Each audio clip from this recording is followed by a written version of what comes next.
L'une des comparaisons de SUV les plus passionnantes commence à l'instant pour vous. Voici le tout nouveau et impressionnant BMW X3 et dans cette nouvelle génération, face à face avec le Mercedes GLC. Tous les détails, extérieurs, intérieurs et la conduite sur l'autobahn allemande, bien sûr, à grande vitesse et avec accélération, avec Thomas Nautico Fuel en 4K, plein écran, pleine longueur. Allons-y avec le tout nouveau X3 qui a ce double rein vraiment large ouvert. Certains pourraient dire que ça ressemble à un nez de cochon. Oui, mais je pense qu'on finit par s'y habituer, surtout quand on le regarde en vrai.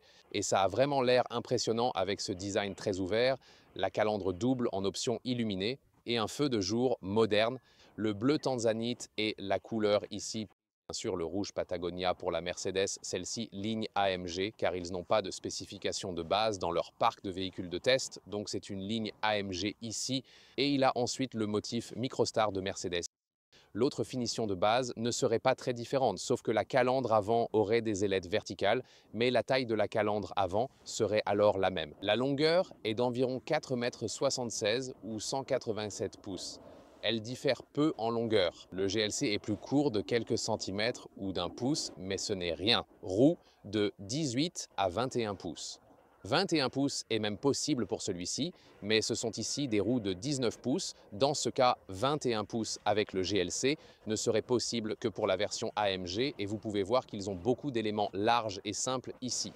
Suspension, vous avez la suspension de base ou M Sport et le pack M Sport, et puis la suspension adaptative en option également disponible dans le monde entier, ou la suspension M adaptative. Si vous avez le M50 par exemple, pas de suspension pneumatique disponible. Moteur, des 4 cylindres essence de 2 litres sont aussi testés aujourd'hui pour comparaison.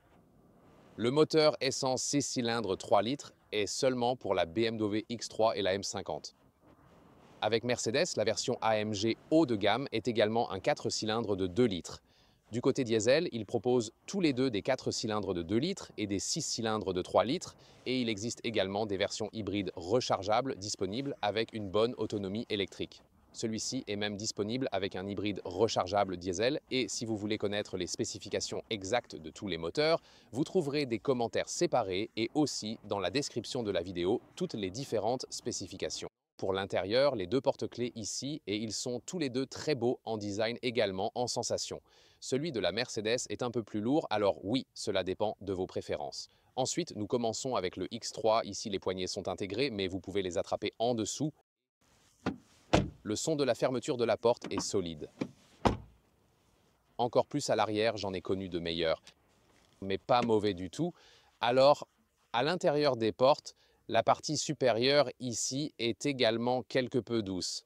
Donc semblable au simili-cuir, c'est nouveau ici, donc c'est pour la mémorisation des sièges et aussi pour le contrôle d'aération. Ouais, mais je ne suis pas si sûr de cette solution, et aussi ici cette poignée de porte, je veux dire, elle a l'air sympa. Oui, je pense que ça pourrait être un peu plus haut de gamme. Ici, l'éclairage d'ambiance est intégré à l'intérieur des portes, c'est sympa. Et ensuite, il n'y a aucune couverture aux poches de porte à l'intérieur. Ça doit être amélioré, c'est sûr. Et puis, nous avons cet intérieur complètement nouveau. Oh, attendez une minute. Pas de protection de seuil ici, comme ce badge d'entrée. Cependant, ici, le nouveau volant, je pense qu'il a vraiment l'air moderne. C'est tiré de l'X, de la forme par exemple, aussi basé sur la série 5, avec encore des vrais boutons sur le volant. Ce volant à fond plat et sans produits animaux. C'est un nouveau simili-cuir haut de gamme, très agréable au toucher. C'est doux, également humidifié en dessous, donc c'est bien fait. Aussi de nouveaux sièges, et ceux-ci sont les sièges en tissu. En Europe, ils servent de sièges de base. Ce matériau s'appelle Econia. Pas disponible sur le marché nord-américain où vous débutez avec le simili-cuir perforé haut de gamme. Et les deux sont agréables. Et certains sont sceptiques quant aux sièges en tissu. Mais je dois dire qu'ils sont extrêmement confortables. Pour le cockpit, c'est intéressant qu'ils aient une autre philosophie, en commençant par le X3. Donc nous avons cette disposition horizontale des écrans. Il y a donc deux écrans principaux et cet écran supplémentaire. Ici, tout est également doux du tableau de bord. Vous avez le choix entre ce tableau façon cuir synthétique ou opter pour un tableau agréablement revêtu de tissu. En fin de compte, peu importe ce que vous préférez. Ici, la boîte à gants est vraiment très réduite en taille. On peut à peine y mettre quelque chose. C'est sûrement amorti, ça descend lentement, mais c'est super. Ouais, tu peux mettre des serviettes en microfibre là-dedans, tu sais. Donc c'est une ambiance très propre, c'est ce que j'aime d'un côté. Par contre, si l'on compare avec le modèle sortant, il n'y a plus de bouton physique, par exemple, pour la climatisation. Alors l'unité climatique est ici sur l'écran. Cela sonne aussi bien, donc c'est une bonne possibilité. Pour choisir le mode de conduite, il faut appuyer ici puis prendre le mode souhaité et cela est possible soit à l'écran, soit en utilisant à nouveau ce bouton de commande inférieur pour sélectionner le mode de conduite. Le levier de changement de vitesse automatique est ici, donc c'est assez simple. Et pour vos coudes, c'est assez doux et vous pouvez l'ouvrir. Vous avez beaucoup d'espace ici en dessous. Et il y a aussi des choix de matériaux comme celui-ci, et ça doit être mieux. Siège arrière avec le BMW X3. Toucher doux et agréable en haut, aucune couverture en bas. Et puis, nous avons également ici le tissu. Il s'agirait de simili-cuir de très haute qualité en option ou bien standard sur le marché nord-américain, Isofix ici. Donc la partie centrale ici avec des porte-gobelets adaptatifs, c'est aussi bien fait et cela peut aussi être utilisé comme trappe à ski. Hauteur sous plafond avec ce toit panoramique. Et l'espace pour les jambes, oui, ça fonctionne aussi pour moi quand je conduis. Vu la longueur du véhicule, ce n'est pas la meilleure utilisation de l'espace, voyons-le ainsi. Mais la position assise dans l'ensemble est correcte et confortable. Alors ici, siège arrière, GLC, revêtement ici en haut, pas de revêtement, plastique dur sur la partie inférieure. L'angle d'ouverture des portières est assez similaire, je dirais. Ensuite, les fixations Isofix ici dans la partie inférieure sont un peu différentes. Ouais, donc la partie inférieure est en caoutchouc et la partie supérieure est plus dure. Puis ici, pour les sièges, c'est intéressant. Ici, quand tu les plies, celui-ci avance un peu plus électriquement. C'est une super idée, n'est-ce pas, que ça ne tombe pas contre le siège. Ce que je ressens aussi, c'est que la partie arrière du JLC est plus rigide pour ton dos. Pour la hauteur sous plafond, c'est comparable. Sur les côtés, vous avez plus de hauteur sans le toit panoramique. Et l'espace pour les genoux est presque identique. Passons maintenant au GLC. Tout d'abord, des poignées de porte traditionnelles. Le bruit de la fermeture est... Essayons à nouveau. Là, ici, la commande du siège est dans les portes, tandis qu'avec la BMW, c'est au siège. Et cela ne peut pas être déplacé dans ces dernières générations récentes. Et le chauffage des sièges s'active directement ici quand l'allumage serait en marche. Ici, il n'y a pas non plus de revêtement sur la partie inférieure, juste un fond en caoutchouc, au moins pour que les choses ne glissent pas trop. Alors, le volant, c'est ici le volant de la ligne AMG qui comporte deux branches. Le volant de base est désormais aussi disponible sans matériaux d'origine animale avec le GLC, si vous le préférez. Les sièges ici est en matériaux d'origine animale. Vous pouvez cependant aussi choisir le simili-cuir Art Déco, qui est en fait le choix le plus populaire pour le GLC, car il est plus doux, surtout au niveau des deux grands os en dessous. En fait, les sièges eux-mêmes me semblent un peu plus étroits, un peu plus petits que dans le cockpit du X3. Dans le Mercedes GLC, c'est très intéressant car c'est tellement différent ici avec la disposition verticale de la console centrale et de l'écran. Je trouve intéressant qu'ils fondent l'écran dans la console centrale. C'est une idée intéressante, c'est magnifique. Écoutez ça. Sensation agréable, ne laisse pas de traces de doigts, moins de noir brillant. Et vous avez également des options ici pour la console centrale. Par exemple, vous pouvez opter pour ce schéma en fibre de carbone ou en métal qui évite la surcharge de noir brillant que l'on retrouve dans tant de véhicules de nos jours. De jolis clics. L'éclairage d'ambiance est intégré. J'aime vraiment aussi le style des bouches d'aération en forme de turbine. Et c'est vraiment extrêmement difficile de choisir entre aimer ou ne pas apprécier le style, car à mon avis, les deux sont absolument magnifiques, mais chacun d'une manière différente. Et ici, c'est comme une unité distincte pour les instruments numériques et les palettes. Meilleur retour ici dans le GLC. C'est un de mes plans favoris dans la comparaison des coffres. Voilà. Utiliser la force. J'adore ça. Donc maintenant, intéressant que côté volume, on soit à 620 litres pour le GLC, 570 pour le X3. Littéralement, en termes de volume, le GLC gagne, mais il est aussi réaliste dans les mesures, et ainsi de suite. D'où vient donc ce surplus en litres? Tout d'abord ici. Et ce couvercle-là, ensuite, vous voyez ici qu'il fait plus d'1 mètre ou 40 pouces de largeur. Le grand avantage ici pour le GRC est déjà celui-ci, car il a un dégagement facile. Voilà, et la longueur totale ici est d'environ 1,80 m ou 71 pouces. Mais maintenant, qu'en est-il du X3? On commence avec la hauteur, oui, 29 pouces. Donc la hauteur est pratiquement identique. Ensuite, vous pouvez voir, je sens que la découpe ici est un peu plus loin. Et ici, la largeur, c'est 1 m. Mais vous voyez l'espace disponible à droite et à gauche. Donc la découpe ici est en fait plus large en X3. C'est également similaire ici avec 1 m. Donc je sens en effet plus large ici entre les passages de roues.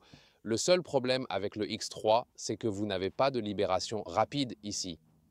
Je dors avec des bras aussi longs que les miens, vous pouvez facilement l'atteindre et le plier depuis ici. C'est possible. Sinon, fais le tour. Tout de même, une voiture haut de gamme à ce prix devrait, je pense, avoir cette ouverture à distance et la longueur totale aussi autour de 180 cm ou 71 pouces. Peut-être un tout petit peu plus court, mais pas une grande différence.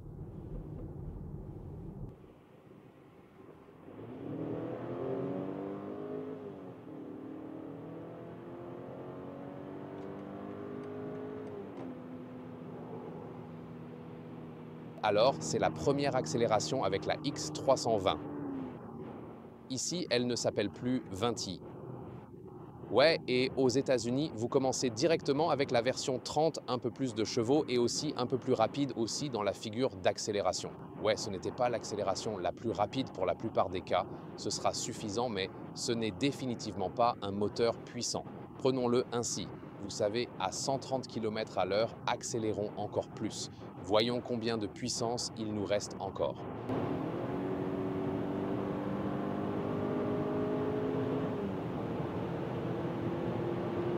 60. Ouais, tu vois, c'est bon. L'isolation phonique, pour l'instant, je dirais qu'elle est bonne. Hâte de voir, bien sûr, comment cela se comparera au Mercedes GLC.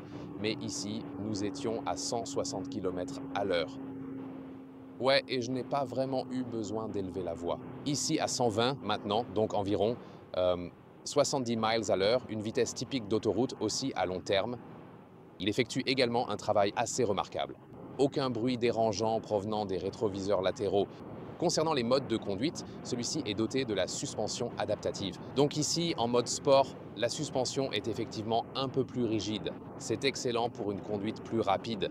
Alors quand je change de voie ici, j'ai un peu plus de retour. Effectivement, la voiture ne tremble pas exagérément, même si le ressenti de la direction pourrait être meilleur comme je l'ai mentionné plus tôt, mais c'est toujours amusant.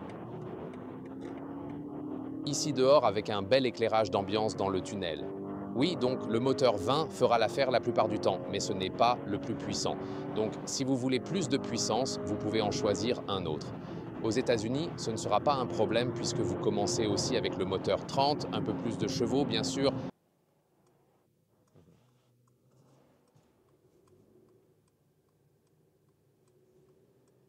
Waouh!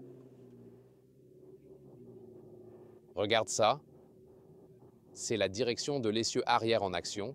Donc ce demi-tour ici est super serré et il y a à peine n'importe quel véhicule, peu importe la taille, qui peut faire ce demi-tour sans aller complètement autour. Et cela grâce à la direction de l'essieu arrière.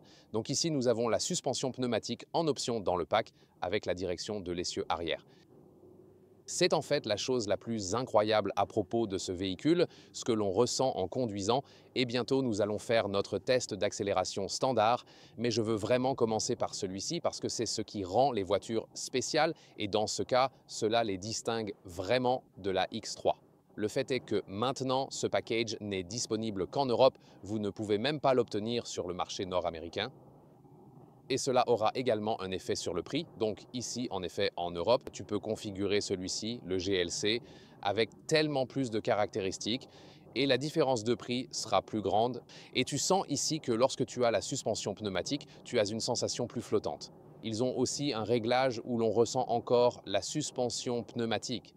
Ce n'est pas super chancelant ou quelque chose qui ferait trembler la voiture, mais on a toujours, vous savez, un bon compromis. C'est pas disons, trop mou, mais assez souple pour que tu sentes la suspension pneumatique. Je pense que c'est aussi très important. Maintenant, passons en mode sport. Et oui, le bouton ici dans la partie inférieure est peut-être le meilleur pour ça, mais au moins, oui, c'est réellement un bouton. Ouais, que ce soit sur l'écran ou tout simplement en appuyant dessus. tu peux continuer à cliquer et en vérité, c'est nettement plus simple que sur le X3. Donc ici, voyons voir, ça nous amène à 130. En gros, il suffit juste de s'habituer au geste et ça devient vraiment intuitif avec le temps. Oui, je veux dire, c'est bien, je pense que c'est suffisant pour ce véhicule. Ici, le GLC 300 en comparaison avec notre X 320. C'est un moteur plus puissant, c'est aussi plus rapide en accélération. Ils sont tous deux vraiment des 4 cylindres renforcés. Celui-ci juste dans une portion de puissance plus élevée. Ici, pour le X 320, serait le GLC 200 qui n'est pas disponible dans la flotte de test Mercedes. Donc, nous n'avons pas pu en obtenir un. C'est la seule raison pour cela. Donc, pour l'accélération, nous devons juste dire d'accord, il y a une puissance plus élevée. Ce qui est intéressant, c'est que dans ces très bas régimes, lorsque vous êtes en ville, le moteur BMW semble encore plus vif d'une certaine manière. Vous savez, donc l'accès est un peu plus facile. Ici, vous devez le pousser un peu plus, mais alors bien sûr, dans ce cas ici, ouais, ça devient un peu plus rapide que dans l'ensemble. Ouais, la suspension pneumatique est vraiment cool. C'est une conduite plus douce grâce à la suspension. Nous avons également monté des pneus d'hiver 19 pouces ici, donc c'est une comparaison très juste et bonne entre les deux, mais je dois dire que je m'attendais ici sur l'autoroute à une plus grande différence. Cependant, ici, en mode sport, on sent que c'est plus rigide encore, donc cela change aussi d'un mode de conduite à un autre. Donc en mode sport, vous ne ressentez plus autant la suspension pneumatique. Par contre, vous avez une sensation plus directe du véhicule ici, ce qui aide lors de changements de voie. Vitesse plus rapide, mais retournons au mode confort pour voir la différence. Là, on ressent immédiatement que c'est un peu plus doux à nouveau. Cela serait sans doute plus confortable sur le long terme. Mais je dois dire que la suspension adaptative du X3 était aussi très bonne. Toujours silencieux, 150. 160-170, c'est l'accélération et la voiture reste également calme ici maintenant, comme le bruit du vent ne se fait entendre qu'à 190 km/h. C'est vraiment un bon comportement du véhicule, même à haute vitesse ici. 8 litres au 100 km pour ces moteurs essence de 2 litres. Il n'y a pas grande différence notable, les prix sont aussi très intéressants. Donc sur le marché nord-américain, tous deux commencent à environ 50 000 $ américains. Et quand vous les configurez, le X3 ne devient pas tellement plus cher. Donc vous restez un peu en dessous de 60 000 $ américains, tandis que vous dépassez un peu les 60 000 € avec le GLC, le X3 un peu moins cher que le GLC sur le marché américain normal. C'est parce qu'on ne peut pas ajouter beaucoup plus de caractéristiques au GLC sur le marché US par exemple. En Europe, ça semble un peu différent. Donc le prix d'entrée là-bas, le X3 pour le moment est même un peu plus cher, mais vous commencez les deux à moins de 60 000 €. Mais lorsque vous configurez les véhicules, la différence devient vraiment très grande. Tels qu'ils sont ici actuellement, 73 000 € pour le X3, mais 86 000 € pour le GLC, ce qui fait un écart de 13 000 €. Oui, donc le GLC est clairement plus cher lorsque vous l'équipez, et surtout sur le marché européen où vous avez encore plus d'options. Alors partout, le GLC sera plus cher. Qu'en pensez-vous? Dites-moi vos commentaires et consultez aussi plus de comparaisons entre Mercedes et BMW.